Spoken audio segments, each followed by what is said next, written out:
Hello दोस्तों, मैं हूं राहुल स्वामी। बहुत बहुत स्वागत है आपका हमारे केमिकल इंजीनियर गुरु ब्लॉक में। इस वीडियो में मैं आज आपको बताने वाला हूं how to crack chemical engineer interview question. बहुत लोगों ने मुझसे पूछा कि इंटरव्यू है केमिकल इंजीनियर कैसे क्रैक करे, क्या पूछता है इंटरव्यू में तो मैं इजीली पास हो जाऊं। ये एक बहुत कॉमन क्वेश्चन है लोगों का कि इंटरव्यू क्रैक करना इतना आसान नहीं रहता है किसी भी इंडस्ट्री या किसी भी फील्ड में। तो आज का मेरा वीडियो उसी में मैं बनाया हूं, तो आप ये वीडियो को पूरा देखें। इंटरव्यू की बात करें तो इंटरव्यू फ्रेशर का भी हो सकता है और एक्सपीरियंस का भी हो सकता है। मैं पहले बात करता हूं फ्रेशर का। अगर कोई फ्रेशर है तो केमिकल इंजीनियर का इंटरव्यू अगर निकालना है तो कैसे निकाले। अगर कंपनी कॉलेज में आती है, पहली कंपनी अगर कॉलेज में आती है तो बहुत इजी हो जाती है। सबसे पहले उसमें एप्टीट्यूड टेस्ट होता है, उसके बाद वो पैनल राउंड इंटरव्यू लेते हैं, जीडीबी राउंड हो सकता है, उसके बाद पैनल इंटरव्यू होता है। जो पैनल इंटरव्यू होता है, जो फ्रेशर रहता है, जो फ्रेशर रहते हैं उसको बेसिकली जो क्वेश्चन पूछा जाता है ना, जो उसने अपने लास्ट 2 ईयर से 3rd ईयर 4th ईयर में जो पढ़ते हैं वही उसको बेसिक क्वेश्चन पूछा जाता है। उस बेसिक क्वेश्चन में क्या क्या आता है, पहला पंप के रिलेटेड क्वेश्चन आएगा। दूसरा डिस्टिलेशन कॉलम कितने तरह के होते हैं, कितने तरह के उसमें डिजाइन होते हैं, हीट एक्सचेंजर के डिजाइन क्या होते हैं, वो सब उसका बेसिक क्वेश्चन रहता है। दूसरा what is heat transfer coefficient, what is mass transfer coefficient, what is packing, what is flooding, what is priming, what is Koenig, pump efficiency code, NPSH, ये सब बेसिक क्वेश्चन ही फ्रेशर को पूछा जाएगा। दूसरा जो फ्रेशर का जो इंटरव्यू होता है, कोई वॉक इन इंटरव्यू अटेंड करने गए हैं या तो किसी कंपनी ने आपको इंटरव्यू के लिए बुलाया है फ्रेशर को, तो फ्रेशर का सबसे इंपॉर्टेंट उसका रिज्यूम रहता है। रिज्यूम में आपने जो जहां भी जिस इंडस्ट्री में जाके 1 महीना या 2 महीना जो प्रोजेक्ट किया रहेगा उसके रिगार्डिंग क्वेश्चन जरूर रहेगा। और जो 3-4 टॉपिक है वो तो आपको पता होना ही चाहिए बेसिक। पहला डिस्टिलेशन कॉलम क्या होता है, हीट एक्सचेंजर क्या होता है, पंप क्या होता है, और heat transfer coefficient, mass transfer coefficient, ये जो 3-4 टॉपिक हैं ये आपके दिमाग में एकदम घुस जाना चाहिए। ये क्वेश्चन के रिगार्डिंग ही आपको बेसिक, मतलब आप एज ए फ्रेशर आप ज्वाइन कर रहे हो किसी भी कंपनी में, आपको जाके डिटेल में नहीं जाएगा। आपका मेन क्वेश्चन रहेगा कि आपने जो इंडस्ट्री में प्रोजेक्ट किया है 1 महीना 2 महीना, जो आपने इंडस्ट्री में जाके काम किया है 1 महीना 2 महीना, वो तो क्वेश्चन रहेगा ही रहे। Tray, bubble cap tray, packing और रैंडम पैकिंग और रेगुलर पैकिंग में क्या अंतर है, ये सब बेसिक क्वेश्चन जो हम लोग 3rd ईयर 4th ईयर में जो पढ़ते हैं इंजीनियरिंग में, वो क्वेश्चन तो आता ही है फ्रेशर से। तो आप फ्रेशर आप जब भी इंटरव्यू देने जाएं तो ये जो 4-5 टॉपिक है इसको दिमाग में रखने का ही, उसके बाद ही आपका इंटरव्यू इजीली आप क्रैक कर सकते हैं। बात करते हैं एक्सपीरियंस वाले का इंटरव्यू। एक्सपीरियंस इंटरव्यू चाहे फ्रेशर का हो या एक्सपीरियंस वाले का, दोनों में सबसे फर्स्ट इंप्रेशन जो पड़ता है आपका रिज्यूम का पड़ता है। रिज्यूम बहुत इंपॉर्टेंट, आपका जो डाटा बायोडाटा रहता है वो सबसे पहला इंप्रेशन आपको पड़ता है आपका इंटरव्यू लेने वाले का। सबसे पहले वो आपको जानता नहीं रहता है कि आप क्या है क्या नहीं है, आपका वो रिज्यूम ही पढ़ता है, उसके बारे में तभी वो आपको जान पाता है। तो अपना रिज्यूम जो है एकदम सही बनाइए, उसमें कहीं भी मिस्टेक मत कीजिए। कोई लोग एक्सपीरियंस वाले क्या करते हैं, बहुत कुछ पता नहीं होता है, दूसरे का रिज्यूम लेके कॉपी कर देते हैं जो गलत है। इंटरव्यू लोग को थोड़ा भी डाउट होगा तो आपका वो पूछेंगे। और एक्सपीरियंस वाले जो है ना, अपना जो एक्सपीरियंस है, जो सही एक्सपीरियंस है वही अपने रिज्यूम में मेंशन करे। जो आपका जिस फील्ड में आपने काम किया है, आपका क्या एक्सपीरियंस है वही उसमें मेंशन करे। उसके अलावा कोई भी आप मिस्टेक करते हैं, अगर पकड़ा गया तो आप तुरंत इंटरव्यू से निकाल दिए जाएंगे। तो ये बात आप जरूर ध्यान रखें। रिज्यूम आपका पहला इंप्रेशन पड़ता है। तो रिज्यूम में आपने जैसे फर्स्ट इंडस्ट्री, सेकंड इंडस्ट्री, जो इंडस्ट्री में काम किया है तो उसको आपको पता ही होगा बेसिक आपने क्या काम किया, वो आपको जरूर पूछता है इंटरव्यू में।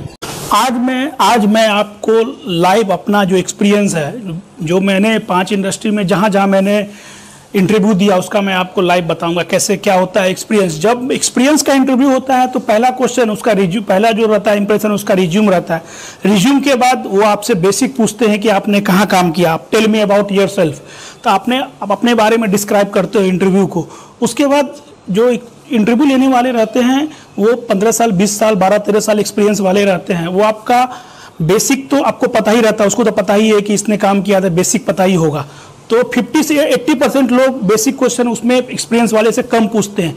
वो देखते हैं कि आपने क्या काम किया। जैसे मान लिया मैंने इंटरव्यू में गया, मैं नवीन फ्लोरिन में इंटरव्यू में गया, तो उसने मुझसे पूछा कि आपने लुपिन में जो काम किया क्या काम किया। जैसे मैंने रिएक्टर हैंडल किया, बैच प्रोसेस था, तो वो क्या करते थे, आपका बेसिक जॉब प्रोफाइल क्या जॉब प्रोफाइल था वो आपसे जरूर पूछेंगे कि आपने क्या किया। अच्छा आपने पंप देखा तो पूछेंगे कि पंप क्या होता है, कितने टाइप के पंप होते हैं, आपने कौन कौन सा पंप देखा, पीडी पंप देखा कि सेंट्रीफ्यूगल पंप देखा, दोनों में क्या डिफरेंस है, दोनों हाई प्रेशर है, अगर हमको फ्लो ज्यादा रखना है, प्रेशर कम रखना है, या तो विस्कस लिक्विड है, तो कौन सा टाइप का पंप यूज करेंगे। वो बेसिक क्वेश्चन मैं एक एग्जांपल दे रहा हूं, उस तरह से आपको पूछेंगे। जैसे जैसे आपका एक्सपीरियंस बढ़ेगा तो वैसे वैसे आपके पास नॉलेज भी बढ़ेगा। तो जैसे आप 1 साल है 2 साल है तो उसके अकॉर्डिंग ही आपका क्वेश्चन आएगा। जैसे मैंने फिर सेकेंड इंडस्ट्री मैंने जीएफएल में गया, तो जीएफएल में जो मेरे सर थे ना, जो महेंद्र कुनपुरा सर थे, उन्होंने मुझसे जो लास्ट इंडस्ट्री मैंने काम किया था एचएफ नवीन फ्लोरिन में, हाइड्रोफ्लोरिक एसिड प्लांट में, उस सर ने मुझसे बस उसी प्लांट के बारे में, क्योंकि यहाँ सेम प्लांट था, ये मेरा किस्मत था कि सेम प्लांट में मुझे यहाँ हायर किया गया एचएफ प्लांट में, तो हमारे सर ने बस उसी प्लांट का पूरा प्रोसेस डायग्राम डिस्क्राइब करने बोला, और उसका मटेरियल बैलेंस, मास बैलेंस, उसका यील्ड क्या है, कैसे ट्रबल शूटिंग होता है, क्या क्या प्रॉब्लम आपने फेस किया अपने प्लांट में। ये अलग बात है कि मेरा सेम प्रोडक्ट था यहाँ भी, इसलिए वो क्वेश्चन पूछा। हाँ, अगर नहीं भी पता है, अगर नई इंडस्ट्री में गए वहां अगर सेम प्रोडक्ट नहीं है, फिर भी वो आपको आपका प्रोसेस तो जरूर पूछेंगे, आपने क्या काम किया है, प्रोसेस बताइए। उसी में से वो एक्सपीरियंस वाले बंदे रहते, इतने बेवकूफ नहीं रहते, वो एक्सपीरियंस वाले बंदे उसी में से आपको ऐसा क्वेश्चन पूछ देंगे जो आपको पता नहीं होगा। जैसे मैंने एचएफ प्लांट में काम किया था, तो मैंने एसआरएफ में इंटरव्यू दिया था। एसआरएफ में मैंने इंटरव्यू दिया था, तो एसआरएफ में मुझसे ये पूछ दिया कि जो टैंक होता है एचएफ का, तो उसके चारों तरफ इंसुलेशन कैसा रहता है। तो मैं इसका, मेरे को याद नहीं था उस समय, और उसने मटेरियल बैलेंस पूछ दिया। तो मटेरियल बैलेंस भी ऐसा नहीं है कि मैंने मटेरियल बैलेंस नहीं, मैं सिंपल मटेरियल बैलेंस मैं नहीं कर पाया उस टाइम, मेरे से नहीं हुआ, मेरा थोड़ा केमिस्ट्री वीक था उस टाइम, तो मैंने मटेरियल बैलेंस नहीं कर पाया, तो इसलिए मेरा सिलेक्शन नहीं हुआ। तो आपको उस प्रोसेस का material balance, calculation, trouble shooting, वो सब पता होना चाहिए। ठीक है, ये तो हो गया एक्सपीरियंस वाला का वो कैसे पूछता है। तो आप एक्सपीरियंस वाले आप ज्यादा घबराइए मत, उसमें आपको जो रहता है ना इंटरव्यू में, बेसिकली आपने जो किया है, आपने जो काम किया है उसी के बारे में पूछेगा। जैसे आपने रिज्यूम में जो लिखा है ना, रिज्यूम बहुत इंपॉर्टेंट रखता है भाई साहब। रिज्यूम में आपने जो लिखा है वो तो सबसे पहले ही पूछेगा कि आपने रिज्यूम में क्या किया। तो जैसे आपका पहला इंडस्ट्री, दूसरा इंडस्ट्री, तीसरा इंडस्ट्री, चौथा इंडस्ट्री, सब इंडस्ट्री का आपका थोड़ा थोड़ा वो डिपेंड करता है इंटरव्यू पर। इंटरव्यू को अगर पता है कि ये प्रोडक्ट है, ये केमिकल है, आपने उसको नहीं पता है आपके प्रोसेस के बारे में कुछ भी, आपने बताया ठीक है, तो आपने बताया कि मैंने हाइड्रोफ्लोरिक एसिड या सल्फ्यूरिक एसिड हैंडल किया। चलिए बताइए एमएचडीएस क्या है, हाइड्रोफ्लोरिक एसिड का या सल्फ्यूरिक एसिड का क्या प्रिकॉशन लेते हैं, कैसे हैंडल करते हैं सल्फ्यूरिक एसिड, हाइड्रोफ्लोरिक एसिड, यही बेसिक क्वेश्चन है, उसी में आपको जवाब देना है। कैसे आप क्या क्या पीपी यूज करते हैं, क्या क्या आपका सेफ्टी है कंपनी में, सेफ्टी बताइए, क्या क्या आप सेफ्टी लेते हैं यूज में। हाँ, और बेसिक जनरल क्वेश्चन क्या रहता है कि आपने मैन पावर हैंडल किया, शिफ्ट में रहते हैं, एक्सपीरियंस वाले शिफ्ट में रहते हैं, कितना, how many man power you have handle in the plant, how you tackle the trouble shooting, what are the trouble shooting, what are the emergency situation you handle in your shift. ये सब question रहता है कि आपने क्या क्या handle किया, emergency situation में आपने क्या किया, आपके साथ आपके शिफ्ट में कभी कोई इंसिडेंट हुआ है तो आपने कैसे हैंडल किया। तो ये सब आपको थोड़ा बहुत आपको एक्सप्लेन करना पड़ेगा इंटरव्यू में, तभी इंटरव्यू इंप्रेस हो गए तो उनको लगेगा कि आपने ट्रबल शूटिंग किया है, आपने मेन पावर हैंडल किया है, आपने शिफ्ट ड्यूटी में काम किया है। तो ये सब इंपॉर्टेंट रहता है। तो ऐसा नहीं है एक्सपीरियंस वाले घबराते हैं कि मेरे को नहीं होगा, ऐसा नहीं है। और दूसरी बात, इंटरव्यू देना चाहिए। इंटरव्यू जितना आप फेस कीजिएगा अपने लाइफ में ना, उतना आपको सीखने को मिलेगा। अच्छा, जैसे मैंने बहुत सारे इंटरव्यू फेस किए, तो मुझे बहुत सारे इंटरव्यू में लगा हाँ ये चीज भी मुझे पता नहीं था, ये चीज मुझे पता होना चाहिए। उसके बाद आपको वो चीज लाइफ टाइम याद हो जाता है। इसलिए हमेशा कोशिश कीजिए, अगर इंटरव्यू आता है तो इंटरव्यू एक्सपीरियंस वाले के लिए 2-4-5 चीज और है जो उसको ध्यान रखना पड़ता है। एक्सपीरियंस वाले से जब इंटरव्यू होता है तो उसमें आपने काम किया है, तो आपने कितनी इमरजेंसी सिचुएशन को हैंडल किया, आपके शिफ्ट में क्या क्या इमरजेंसी हुई, आपने कैसे उसको हैंडल किया, या आपने हैंडल किया कि नहीं किया, ये क्वेश्चन आपका कभी कभी इंटरव्यू में रहता है। दूसरा, आप कितने तरह के परमिट होते हैं, इंटरव्यू में आपको जरूर पूछेगा कि कितने तरह के परमिट होते हैं, आपने कितने तरह के परमिट बनाए।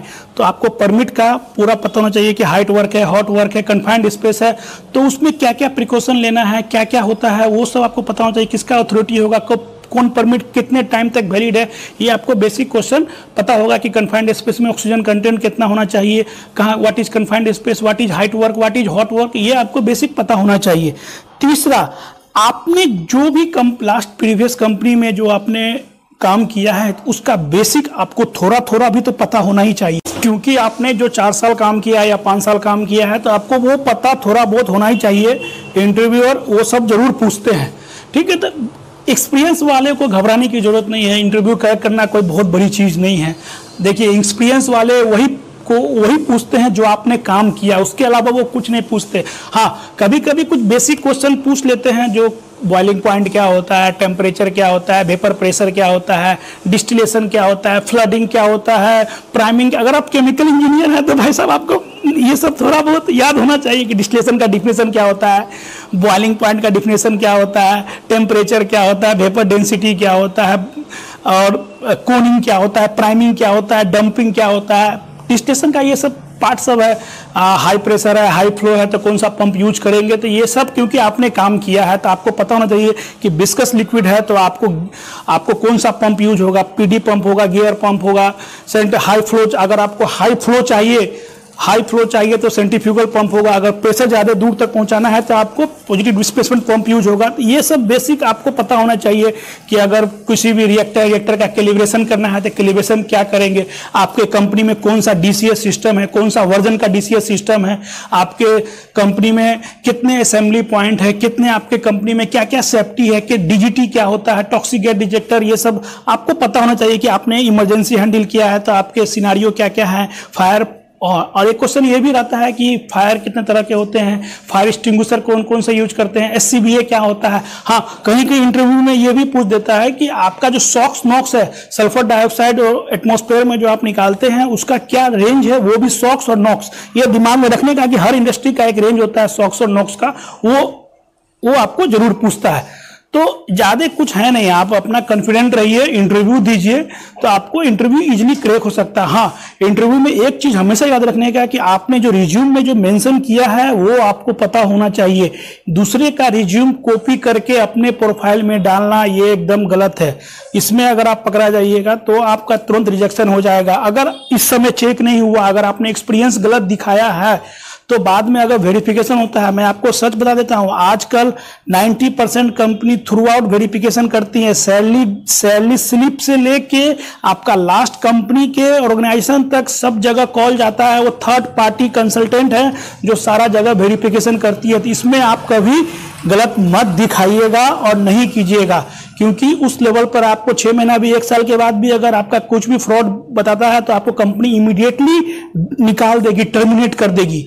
तो ये सब ध्यान रखिए और इंटरव्यू इजीली दीजिए, जहां भी वॉक इन इंटरव्यू हो, अगर आपको जॉब का रिक्वायरमेंट है।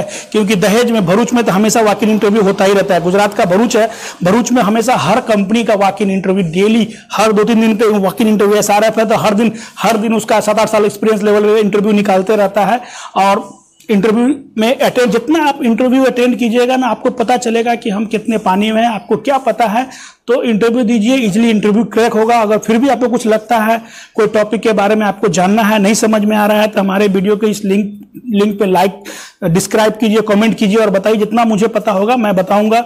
बहुत बहुत धन्यवाद हमारा वीडियो देखने के लिए। हमारा वीडियो अच्छा लगे तो हमारे चैनल को लाइक कीजिए, सब्सक्राइब कीजिए। Thank you. अब मैं ऐसा बोल रहा हूँ कि लोग भी मेरा ये वीडियो देखने के बाद ऐसा नहीं समझे कि मैंने ये वीडियो देख लिया तो मुझे नौकरी मिल जाएगी। उससे भी इम्पोर्टेंट क्या है, वैकेंसी कितनी रहती है उस पर डिपेंड करती है कि आप इंटरव्यू में आपका सिलेक्शन होगा या नहीं होगा।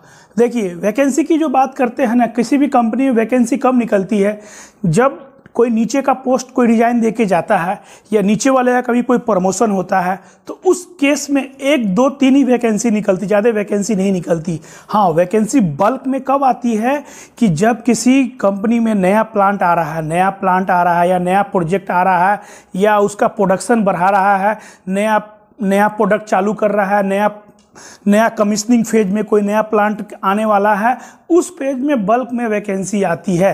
तो उस फेज में आपका बल्क में रिक्वायरमेंट रहेगा तो ज़्यादा वैकेंसी रहेगा, ज़्यादा लोग को सिलेक्ट करेंगे। और जब भी जो वॉक इन इंटरव्यू होता है ना, तो वॉक इन इंटरव्यू में ऐसा नहीं समझिए कि वॉक इन इंटरव्यू में क्या होता है, वैकेंसी रहती है किसी भी कंपनी में मैक्सिमम 5, 10, 12 और वहाँ लोग पहुँच जाते हैं 500, 1000, 2000, 3000, बहुत लोग पहुँचते हैं। तो ऐसा नहीं है कि सबका सिलेक्शन हो ही जाएगा। तो उसमें सिलेक्शन किसका होता है, जिसका जो इंटरव्यू रहते हैं वो चाहते हैं कि जो प्लांट हम बना रहे हैं, जिस प्लांट के लिए हम ले रहे हैं, तो उस बंदे को वो प्रेफरेंस पहला देते हैं जिसका एक्सपीरियंस उसके रिलेटेड हो, उसका प्रेफरेंस पहला रहता है। दूसरा, जिसका एक्सपीरियंस ज़्यादा हो, जिसको नॉलेज टेक्निकल ज़्यादा हो, उसको ज़्यादा प्रेफरेंस देते हैं। तो ये भ्रम में नहीं रहने का है आपको अपना इंटरव्यू फेस करने का है, जितना आपको पता है उतना बताने का। और लक दूसरा, तीसरा क्या होता है, लक भी आपका साथ देगा तो आपका सिलेक्शन हो सकता है, ऐसा नहीं है। तो आप बिंदास रहिए, इंटरव्यू दीजिए। जो भी इंटरव्यू आता है, इंटरव्यू से आपको सीखने को बहुत मिलता है, खासकर वॉक इन इंटरव्यू। मैं 2-3 इंटरव्यू मैंने वॉक इन भी अटेंड किया, पता चलता है कि वॉक इन में क्या होता है। मैं आपको स्पष्ट बताता हूँ, वॉक इन इंटरव्यू में क्या होता है, उसको लेना रहता है 2 से 3-4 बंदे, और वहाँ पहुँच जाते हैं बहुत सारे। हाँ, कहीं कहीं 10-15 रिक्वायरमेंट रहता है और वो 500 बंदे का इंटरव्यू लेता है।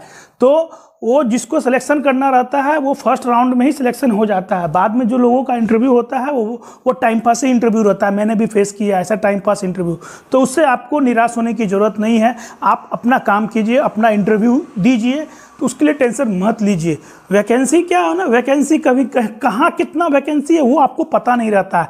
आप अपना बेस्ट देने का कोशिश कीजिए। हाँ, उसको आपका इंटरव्यू उसको अच्छा लगा तो मे भी आपको होल्ड पे वो रख सकते हैं। इन फ्यूचर किसी ने दूसरे ने सिलेक्ट किया हो, वो ज्वाइन नहीं करे, कहीं आपका किस्मत आ जाए। तो इसलिए अपना इंटरव्यू में 100% ही देने का, सिलेक्शन हो ना हो। इंटरव्यू क्रैक करने के लिए 3 सबसे इम्पोर्टेंट चीज़ होता है। पहला, आपका नॉलेज कितना है वो बहुत इंपॉर्टेंट रखता है। दूसरा, आपका लक कितना आपके साथ है वो डिपेंड करता है। तीसरा, कहीं कोई रेफरेंस है आपका, आप जहाँ इंटरव्यू देने गए हैं वहाँ किसी का आप रेफरेंस से आए हैं, ये बहुत मायने रखता है। क्योंकि अगर आपका रेफरेंस है तो वो आपको पहले रेफरेंस देता है। क्योंकि जब भी किसी भी कंपनी में जब कोई वैकेंसी निकलती है ना, तो वो पहले इंटरनल लोगों को सर्कुलेट करती है मेल रेफरेंस देने के लिए कि अगर आपका कोई है तो आप बताओ। तो उस समय इंटरनल इंटरव्यू हो जाता है कंपनी के अंदर ही। अगर उससे फुलफिल नहीं होता है तो कंपनी क्या करती है, कंसल्टेंसी को देती है कि आप मेरे लिए कैंडिडेट ढूंढो, मैं आपको पैसा दूंगा। तो वो कैंडिडेट ढूंढती है, हम जैसे लोगों का रिज्यूम naukri.com से निकालती है और फिर वो कंपनी में इंटरव्यू कराती है। तीसरा, जब वो दोनों से अगर किसी भी कंपनी को सेटिस्फैक्शन नहीं मिलता है, तब कंपनी पेपर में एडवर्टाइजमेंट निकालती है कि मेरे कंपनी में वैकेंसी है, आप आए, वॉक इन इंटरव्यू अटेंड करें। वो डेट के साथ टाइमिंग और लोकेशन दिया रहता है। तो उसमें क्या होता है, उसमें रिक्वायरमेंट कितना है वो नहीं लिखा रहता है। रिक्वायरमेंट 5-6 ये नहीं लिखा रहता है, लेकिन वहाँ पब्लिक पहुँच जाती है 500, 1000, 2000, लेकिन उसको लेना तो 4-5 ही है। 4-5 ही लेना है। 4-5 में मे भी 1-2 ऐसे होंगे जिसका कोई रेफरेंस होगा, या कोई फ्रेंड का फ्रेंड ही निकल जाते हैं मेरे भाई। कहीं ना कहीं 80% लोगों रेफरेंस से ही पहुंच जाते हैं। हम जैसे लोगों का कोई रेफरेंस नहीं, तो कहाँ जाएंगे भाई साहब। बहुत मुश्किल से यहाँ वहाँ नौकरी मिला है भाई, अपने दम पे नौकरी लिया है मैंने। तो रेफरेंस बहुत मायने रखता है इंटरव्यू के टाइम। जैसे आपका कोई मैनेजर है, आप उसका कोई फ्रेंड है, फ्रेंड का फ्रेंड कहीं पर कोई है, वो अगर लिंक देता है तो आपका हो जाएगा। अब बात मेरी करते हैं। मैं तो सच बोलूँ, मुझे फर्स्ट ही टाइम किसी का रेफरेंस मिला था मेरा पहला नौकरी में। उसके बाद मैंने अपने दम पे ही सब जगह नौकरी मैंने लिया, और इसमें मुझे प्राउड है। यहाँ भी मेरा इंटरव्यू 3-4 राउंड मेरा इंटरव्यू हुआ करंट जिस कंपनी में मैं काम कर रहा हूँ, और 45 मिनट 50 मिनट मेरा इंटरव्यू हुआ, तब मेरा सिलेक्शन हुआ। तो मेरा भी जो इंटरव्यू था ना, तो उसमें ऐसा नहीं कि ऐसे ही मुझे ले लिया।